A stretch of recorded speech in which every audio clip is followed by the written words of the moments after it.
ಈ ಗೊಬ್ಬರ ಅನ್ನೋದು ಹೊಲಕ್ಕೆ ಊಟ ಹಾಕ್ದಂಗೆ ಹೌದಿಲ್ರಿ. ಹಿಂಗೆ ನಡೆದಿದ್ದು ಒಂದು ಘಟನಾ ರೀಪ್ಪ.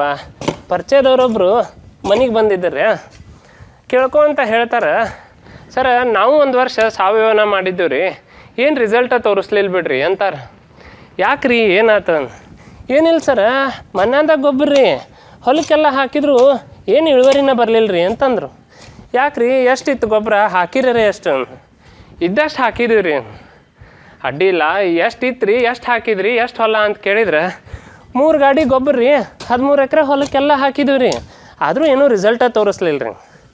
ನಾನು ಅಂದೆ, ಹಸನ ಕಟ್ಟ ಆತಲ್ಲ, ಆನೆ ಹೊಟ್ಟಿಗೆ ಸಾಸಿವೆ ಕಾಳು ಇಟ್ಟಂಗೆ ಆಯ್ತು.